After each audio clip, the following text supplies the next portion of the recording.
I have a fairly new product in my hands that's available through Ultimate Night Vision, and it's the iRay Mini MH25.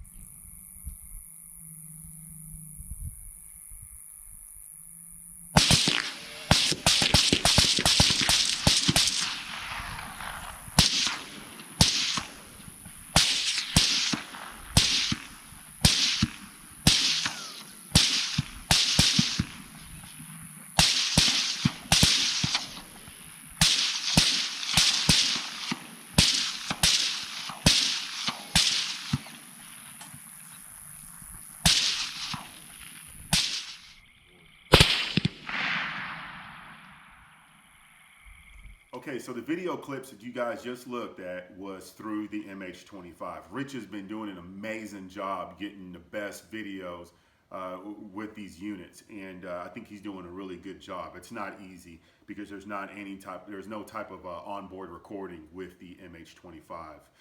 So what I want to do here is just talk about a few things: price, weight, some features that I like, blah blah blah, and you know, trying to get you guys some feedback on this MH25 because it's fairly new. This thing, it kind of scared me. I didn't know if it would be legit or not. You know, I know a lot of people are calling it the China skeet. You know, the skeeter, it's in its own league. You know, it's the smallest thermal available to the civilian market, 640. Unfortunately, the price point. We're talking about $15,000 right here, and if you run duals on your helmet, you're easily touching $30,000. That's way out of reach for a lot of Americans, a lot of civilians. You know, it's just too much money. The MH25, I was able to look through both units at the same time, and I was very impressed with the clarity with these with the MH25. This is a 640 as well, and I was a little bit worried about the price point. So I started talking to Tyler, and I said, "Hey, how much are we talking about here? 8, 10 grand?"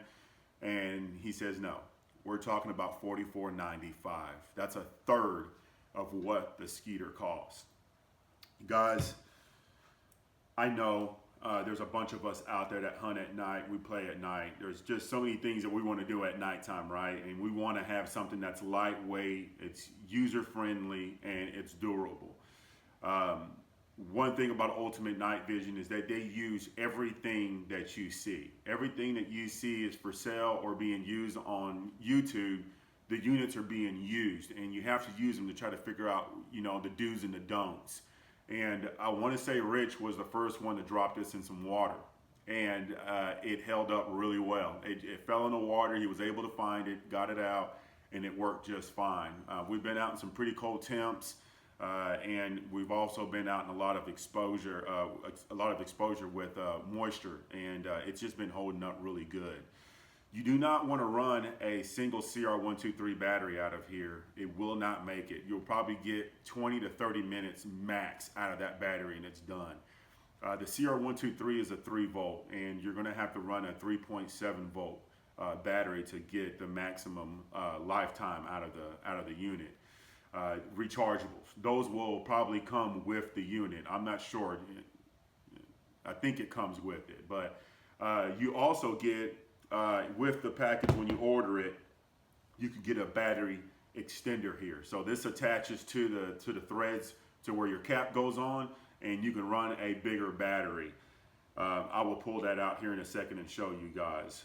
But I just want to kind of compare the two here so you guys can see the difference in the size. I want to say the skeeter is just a little bit taller. We got some footage also with them on the scale, and I will show that as well. If you want to run this on your helmet, so this one has the standard eyepiece that you will run if you're going to run it as a spotter.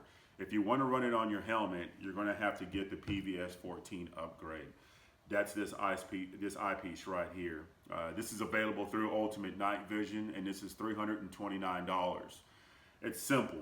All you do is unscrew the back of this eyepiece.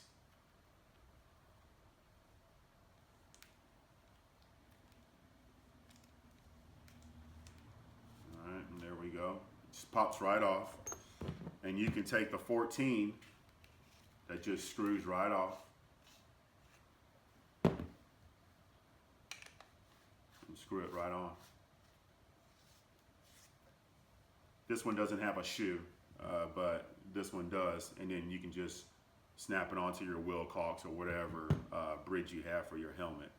So what I want to do is just get this lined up for you guys, show you guys different sizes with a 14, the Skeetir, the MH25, and then also show you how it looks with a dual setup on a helmet. Okay, that's the Skeetir, 9.3 ounces.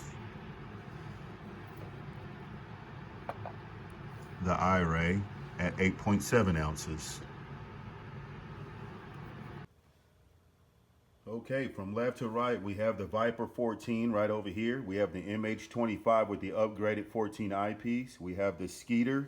We have another MH25 with the battery extension. You can run a 16650 or you can run a 3.6 volt rechargeable.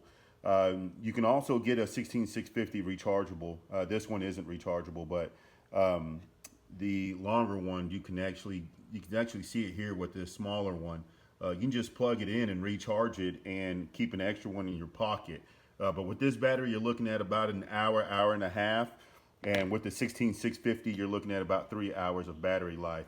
If you want to, you could run in a battery pack. You can just plug it in right here, and you could run a battery pack on the back of your helmet, and you can get up to 24 hours of battery life depending on the size of your battery pack. And you just plug it in right here, run the cords up on your helmet, run the battery pack on the back near your counterweight.